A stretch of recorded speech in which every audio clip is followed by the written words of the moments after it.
विवाह यह शब्द सुनकर सब झूम जाते हैं, विवाह की तैयारी में लग जाते हैं। खासकर जब तुलसी विवाह की बात हो तो कुछ खास होती है। बहुत से लोग पंडित जी को बुलाकर विवाह पूरा करते हैं, पर जो लोग नहीं बुला सकते हैं उनका क्या?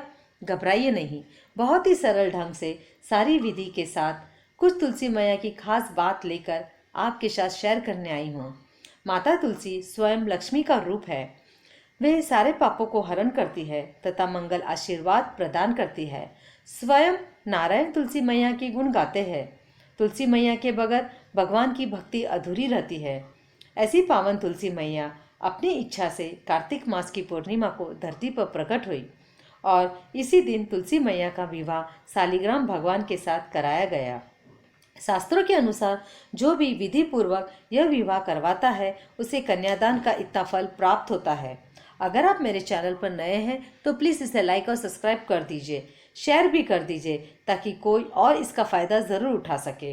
कार्तिक मास की एकादशी को देवोपनी एकादशी के नाम से जाना जाता है। इस दिन सारे देवी देवताओं को जगाया जाता है। उसके बाद भगवान विष्णु के स्वरूप शालिग्राम भगवान का विवाह तुलसी मैया के साथ कराया जाता है।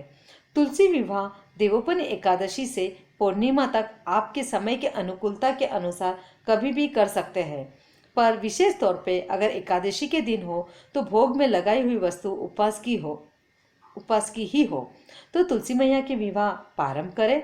सर्वप्रथम हम विवाह स्थल को सफाई अच्छी तरह से करेंगे, फिर गोबर या गेरू उस पर लगाएंगे उस जगह जहां हम विवाह करेंगे।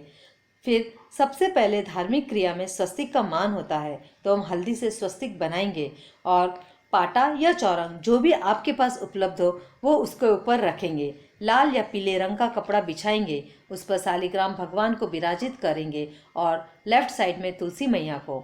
बाद में हम सर्वप्रथम गणेश जी की स्थापना कर देंगे। एक पान पर कुकू से स्वस्तिक बना ले, उस पर एक सिक्का रख दे, एक सुपारी पे मोड़ी बांधकर वो सिक्के पर रखे। कुकू, हल्दी, चावल, मोड़ी चढ़ा दीजिए। यह हो गई हमारे गणेश जी की स्थापना। अब हम कलश की स्थापना करेंगे। कलश पर हम स्वस्तिक बनाएंगे कुकू से।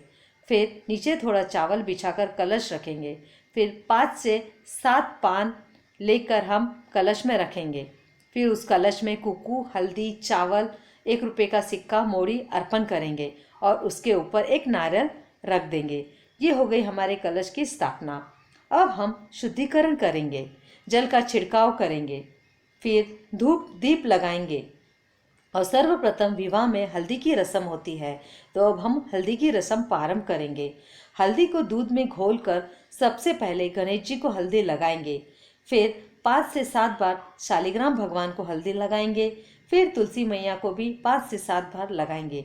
फिर स्नान कराएंगे भाव रूप से छींटे लगाकर। फिर वस्त्र चढ़ाएंगे। सबसे पहले गणेश जी को जनोई चढ़ाएंगे, फिर शालिग्राम भगवान को और तुलसी मैया की चुंदड़ी चढ़ाएंगे। सबको तिलक करेंगे। अब मेहंदी की रस्म प्रारंभ करते हैं। सर्वप्रथम हम शालिग्राम भगवान को मेहंदी लगाएंगे, फिर तुलसी मैया को मेहंदी लगाएंगे पत्तों पर और जड़ों पर। लाल या हरे रंग की चूड़ियाँ हम तुलसी मैया को पहनाएंगे, उनका 16 श्रृंगार हम करेंगे। फिर 2 फूलों की माला लेकर शालिग्राम भगवान को स्पर्श करते हुए तुलसी मैया को पहनाएंगे और उसी तरह तुलसी मैया को स्पर्श करते हुए शालिग्राम भगवान को। अब हम गठबंधन प्रारंभ करेंगे। तुलसी मैया की चुनरी में कुछ पैसे हल्दी की गांठ रखकर हम पीले वस्त्र लेकर गांठ बांध देंगे और पीले वस्त्र का दूसरा हिस्सा हम शालिग्राम भगवान को ओढ़ा देंगे।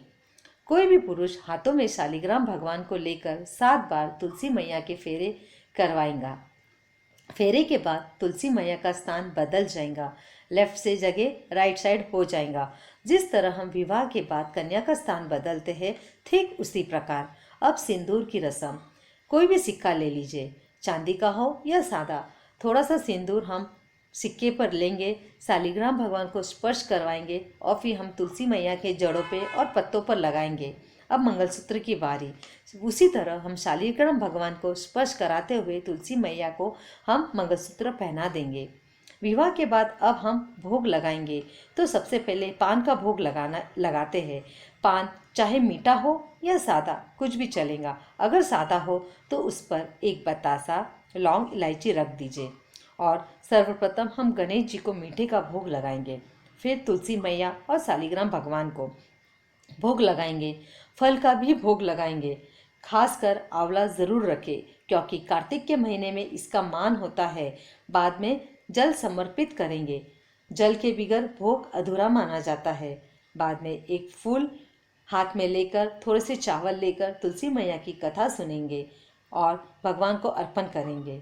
उसके बाद में सर्वप्रथम गणेश जी की, फिर तुलसी मैया की और शालिग्राम भगवान की आरती उतारेंगे।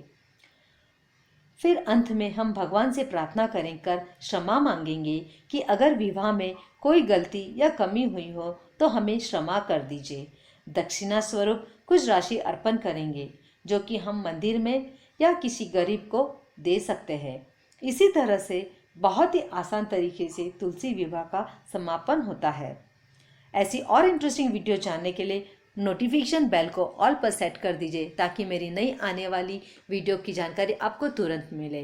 वीडियो में अंत तक बने रहने के लिए बहुत बहुत धन्यवाद।